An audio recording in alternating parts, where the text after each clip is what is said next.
Hi, I am Vicky. मैं अपनी mom और स्टेप फादर के साथ रहती हूँ। मेरी 3 बहनें हैं और सब की सब मुसीबत से कम नहीं है। वो मुझे प्रैंक करती है और हर वक्त मुझे अपने साथ खेलने के लिए बोलती रहती है। एक दिन मेरे क्रश ने फाइनली मुझे नोटिस किया। ऑस्टिन स्कूल का सबसे पॉपुलर लड़का था। Just imagine, he asked me out. मेरी खुशी का तो ठिकाना ही नहीं था। लेकिन तभी मेरी मॉम की कॉल आ गई। उन्हें और मेरे स्टेप डैड को तुरंत कहीं पर बुलाया गया था और उन्होंने मुझसे कहा कि मुझे मेरी बहनों को बेबी सिट करना होगा। मुझे समझ नहीं आ रहा था कि मैं क्या करूं। ऑस्टिन को मना कर दूं?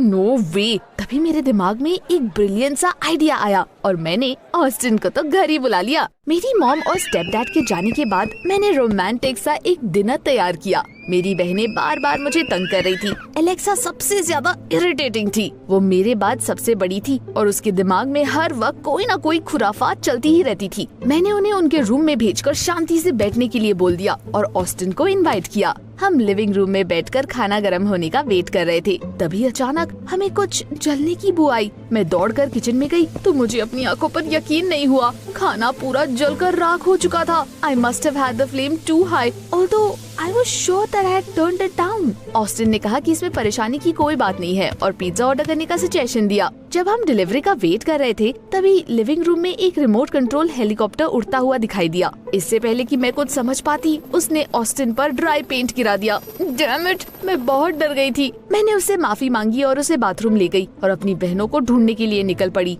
In the hallway I saw Alexa looking smug. Dinner का जलना और पेंट का गिरना दोनों उसी का काम होगा। मैंने उसे डांट कर उसके रूम में वापस भेज दिया। उसी वक्त डिलीवरी वाले ने दरवाजे पर घंटी बजा दी। मैं पिज्जा वहीं लिविंग रूम में छोड़कर ऑस्टिन को देखने चली गई। उसने ऑलरेडी अपनी टी शर्ट धो ली थी और अब उस पर कोई दाग नहीं था। लेकिन जैसे ही हम लिविंग रूम में वापस गए, पिज्जा गायब था। I was furious। मुझे वापस ऑस्टिन से माफी मांगकर अपनी बहनों के रूम में जाना पड़ा। एलेक्सा अपने मुंह में पिज्जा ठूस रही थी। उसने हमारी छोटी बहनों के साथ भी उसे शेयर किया था। She had gone too far। मैंने बची हुई स्लाइसेस ली और उन्हें ऑस्टिन के पास ले गई। हम टीवी ऑन करके मूवी देखने वाले थे कि तभी अचानक केटी लिविंग रूम में आ गई और उसे बाथरूम में ले जाने के लिए जिद करने लगी। मुझे बाथरूम ले चलो, वहाँ पर बहुत अंधेरा है, मैं अकेले नहीं जाऊंगी। उस वक्त मेरा मन हो रहा था कि काश धरती फट जाए और मैं उसके अंदर समा जाऊं। मैं तुरंत सोफे से उठकर खड़ी हो गई और उसे खींचकर बाथरूम ले गई। जब मैं वापस आई तो देखा कि ऑस्टिन जाने की तैयारी में था। तुम बहुत बिजी लग रही हो, मैं तुम्हें डिस्ट्रैक्ट नहीं करना चाहता। उसके जाने के बाद मेरी आंखों में आंसू आ गए। मेरे साथ बहुत गलत हो रहा था। मैं अपनी बहनों पर अपनी भड़ास निकाल ही रही थी कि तभी मॉम और स्टेप डैड वापस आ गए। मॉम ने मुझे बहनों पर चिल्लाने के लिए डांटना शुरू कर दिया। मैं उन्हें अपनी सफाई देने ही वाली थी, लेकिन तभी अचानक एलेक्सा बीच में बोल पड़ी। एक्चुअली विकी का बॉयफ्रेंड यहाँ पर आया था। मॉम को गुस्सा आ गया। तुम ऐसे कैसे बिहेव कर सकती हो? उनके ऊपर ध्यान रखने की बजाय तुम अपने बॉयफ्रेंड को घर कैसे बुला सकती हो? हमारी लड़ाई हो गई और मैं अपने रूम में चली गई। उसके बाद मैं बहुत रोई। मैं जल्दी से जल्दी स्कूल खत्म करके उस पागल खाने से बाहर निकलना चाहती थी। अगले दिन मुझे एक और बुरा सरप्राइज मिल गया। मेरी मॉम और मेरे स्टेप डैड एक ही कंपनी में काम करते थे। उन्हें एक बिजनेस ट्रिप पर जाना था और इसीलिए मुझे फिर से अपनी बहनों का ध्यान रखना था। मैं इससे तंग आ गई थी और मैंने उनसे कहा कि वो कोई बेबी सिटर हायर करे। बेटा, तुम्हें पता है कि हमारे पास इतने पैसे नहीं हैं। अब वक्त आ गया है कि तुम थोड़ी सी जिम्मेदारी लेना सीखो। मुझे रोना आ रहा था। वो बहुत बड़ी जिम्मेदारी थी और मैं पागल हो रही थी। फिर भी मेरे पास कोई और चारा नहीं था। मेरा मूड बिल्कुल ठीक नहीं था और स्कूल में भी सब कुछ सही नहीं चल रहा था। वहाँ एक नर्ड हर वक्त मेरे पीछे लगा रहता था। उसका नाम मार्टिन था और वो मुझे लाइक करता था। वो दिखने में बिल्कुल भी अच्छा नहीं था। अजीब से कपड़े पहनता था और सब लोग हर वक्त उसका मजाक उड़ाते रहते थे। आमतौर पर मैं उसे इग्नोर कर देती थी, लेकिन उस दिन मुझसे रहा नहीं गया। मैंने उसे डांट दिया। ऑस्टिन ने हमारी बातें सुन ली और मुझे खुश करने का फैसला किया। उस दिन शाम को वो अपने फ्रेंड्स के साथ कैफे जा रहा था और उसने मुझे उसके साथ चलने के लिए बोला। मैं उसके साथ जाना चाहती थी। वहाँ पर स्कूल के सबसे कूल लड़के होते थे। But what about my sister's? Classes के बाद मैं स्कूल बिल्डिंग के पास बैठी हुई थी। मुझे कुछ समझ नहीं आ रहा था और तभी अचानक मार्टिन मेरे पास आया। सुबह मैंने उसे इतना डांटा था, फिर भी वो मुझसे नाराज नहीं था। तुम इतनी उदास क्यों हो? मैं उसे वहाँ से जाने के लिए बोलने ही वाली थी कि तभी अचानक मेरे दिमाग में एक आइडिया आया। मैंने प्यार से स्माइल करते हुए उसे अपनी बहनों वाली प्रॉब्लम के बारे में बताया। Maybe you could watch over them while I go to the cafe. आप बताइए, क्या कोई नॉर्मल इंसान ऐसी चीज के लिए राजी होता? कभी नहीं। लेकिन मेरी एक स्माइल से मार्टिन पिघल गया और मेरी हेल्प करने को राजी हो गया। What a fool! घर पर मैंने उसे बताया कि उसे लड़कियों का ध्यान कैसे रखना है। जैसे ही एलेक्सा को पता चला कि मैं कैफे जा रही हूँ, वो तुरंत मेरे साथ चलने के लिए रोने लगी। मैं सच में इन सब से तंग आ चुकी थी। मैंने खुद को शांत किया और वहाँ से चली गई। The cafe was awesome. हमें बहुत मजा आ रहा था। ऑस्टिन मेरे बगल में बैठकर लगातार मुझे हंसा रहा था और मेरी तारीफ कर रहा था। अचानक न जाने कहां से मार्टिन मेरी बहनों के साथ वहाँ पर आ गया। Damn it! वो लोग वहाँ पर क्या कर रहे थे? वो बदमाश लड़कियाँ एक टेबल पर बैठकर कुछ ऑर्डर करने लगी, लेकिन सिर्फ मैंने उन्हें नोटिस नहीं किया था। हमने तुरंत मार्टिन पर हंसना और उसका मजाक उड़ाना शुरू कर दिया। विकी, उसके बगल में तुम्हारी बहनें हैं ना? Damn it! उसने घर पर केटी को देखा था और उसे पहचान भी लिया। सबका ध्यान तुरंत मेरे ऊपर आ गया। क्या वो नर्ड तुम्हारा दोस्त है? मैंने घबराकर हंसते हुए बोला कि Martin part time baby sitter का काम करता है। After that, they started laughing louder, ridiculing him and coming up with hurtful nicknames. मैं बहुत बुरी हालत में थी। वो शाम बर्बाद हो ही चुकी थी। कैफे से निकलने के बाद ऑस्टिन ने मुझे घर तक छोड़ने के लिए बोला। मार्टिन और मेरी बहनें पीछे पीछे आ रहे थे। वो बहुत शोर मचा रही थी और मेरी सबसे छोटी बहन रो रही थी। उनकी वजह से मुझे बहुत शर्म आ रही थी। ऑस्टिन क्या सोचता होगा? उसने मुझे गुड बाय किस किया। आई होप अगली बार हम तुम्हारी छोटी बहनों के बिना डेट पर जाएंगे। ऑस्टिन के जाने के बाद मैं मार्टिन पर झपट पड़ी। मैंने उससे पूछा कि वो मेरी बहनों को उसी कैफे में क्यों लेकर आया, और उसने बस जवाब में इतना बोला कि उनका बहुत मन था। You should be more gentle with them. वो बच्चियां हैं। मुझे मार्टिन पर गुस्सा आ रहा था, इसलिए मैंने उसे तुरंत गुड बाय बोलकर वहाँ से भगा दिया। उसके बाद मैं अपनी बहनों को सुलाकर खुद को थोड़ा शांत करने के लिए मेडिटेशन करने जा रही थी। मैं कारपेट पर बैठ गई, अपनी आंखें बंद की और रिलैक्स होने की कोशिश करने लगी, लेकिन बिल्कुल रिलैक्स नहीं कर पाई मैं। एलेक्सा और केटी अपने बिस्तर से उठकर मेरे पास आ गई थी। उन्होंने चिल्लाना शुरू कर दिया, मेरे बाल खींचने लगी और मेरे साथ खेलने की जिद करने लगी। जैसे ही मैंने उन्हें शांत किया, मेरा फोन बजने लगा। It was my birth father. मेरे पेरेंट्स का बहुत बुरा डिवोर्स हुआ था और वो एक दूसरे से बात तक नहीं करते थे, लेकिन डैड अक्सर मुझे कॉल करते थे और मैंने मॉम को इस बारे में कुछ नहीं बताया था। डैड ने मेरा हालचाल पूछा और मैंने अपनी बहनों की उनसे शिकायत कर दी और उनसे ये भी बोला कि उनकी वजह से मेरी कोई अपनी लाइफ रह ही नहीं गई है और मुझे बिल्कुल भी फ्री टाइम नहीं मिलता। डैड ने मुझे भरोसा दिलाते हुए बोला कि जल्दी ही मैं अडल्ट हो जाऊंगी और वहाँ से निकल सकती हूँ। फिर उन्होंने ऐसा कुछ सजेस्ट किया जिसकी मुझे बिल्कुल भी उम्मीद नहीं थी। वैसे तुम मेरे साथ रह सकती हो बेटा। उनका ऑफर काफी टेम्पटिंग था। एक तरफ मेरा उनके साथ रहने का बहुत मन था, वहीं दूसरी तरफ मुझे डर था कि कहीं इसकी वजह से मेरे और मॉम का रिश्ता खराब ना हो जाए। सुबह में मेरी मॉम और स्टेप डैड वापस आ गए और मैं स्कूल गई। मार्टिन स्कूल के पास मेरा वेट कर रहा था। उसने मुझसे मेरी बहनों का हालचाल पूछा। जैसे ही मैं उसका जवाब देने जा रही थी, तभी अचानक मुझे पास में ऑस्टिन और उसके फ्रेंड्स दिखाई दिए। मैं नहीं चाहती थी कि वो मुझे उसके साथ देखे। मैं उनके पास चली गई और सबने मार्टिन का मजाक उड़ाना शुरू कर दिया। वो उसे नर्ड और नानी कह रहे थे। मुझे थोड़ा ऑकवर्ड फील हो रहा था, लेकिन मैं भी उनके साथ हंस रही थी। स्कूल के बाद ऑस्टिन ने मुझे वापस घूमने चलने के लिए बोला। He suggested we go to a nice ice rink. Of course, मैं खुश थी और उससे प्रॉमिस किया कि इस बार मेरी बहनों की वजह से कोई प्रॉब्लम नहीं होगी। But have you already guessed what happened? मेरी मॉम और स्टेप फादर के काम पर कोई प्रॉब्लम हो गई थी। उन्होंने मुझे वापस अपनी बहनों को बेबी सिट करने के लिए बोला। Enough was enough. मेरी डेट परफेक्ट होने वाली थी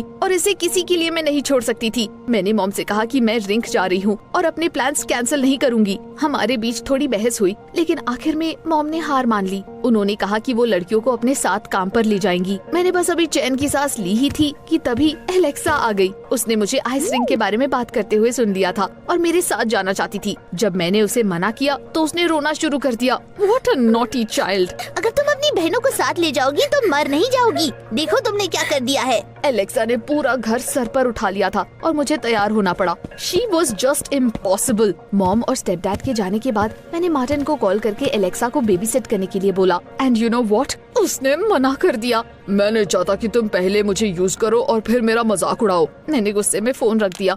मेरे पास एलेक्सा को साथ ले जाने के अलावा और कोई ऑप्शन नहीं था। उसे देखते ही ऑस्टिन का मुंह बन गया। मुझे बहुत शर्म आ रही थी और मैंने उस सिचुएशन को संभालने की बहुत कोशिश की। मैंने प्रॉमिस किया कि एलेक्सा शरारत नहीं करेगी, लेकिन ऐसा लग रहा था कि वो मेरी डेट बर्बाद करना चाहती थी। वो लगातार कोई ना कोई खुराफात करे ही जा रही थी और मेरी अटेंशन पाना चाहती थी। जल्दी ही ऑस्टिन को गुस्सा आने लगा। मैंने एलेक्सा को बेंच पर बिठाया और शांत रहने के लिए बोला। मैं उसकी शरारतों से तंग आ गई थी। My crush had finally noticed me, but my sisters kept destroying any chance at a relationship I had. Austin और मैंने स्केटिंग शुरू की और जल्दी ही सब कुछ शांत हो गया। लेकिन थोड़ी देर बाद एलेक्सा ने फिर से मुझे तंग करना शुरू कर दिया। उसने हमारे पास आकर बोला कि उसे ठंड लग रही है। मैंने उस पर ध्यान नहीं दिया और स्केट करते हुए रिंग के बीच में चली गई। हम कई घंटों तक वहीं पर थे। ऑस्टिन फिर से मुझे घर छोड़ने के लिए आया। सब कुछ सही चल रहा था, लेकिन आखिर में ऑस्टिन ने कहा कि ये हमारी लास्ट डेट थी। You are just way too much work for me.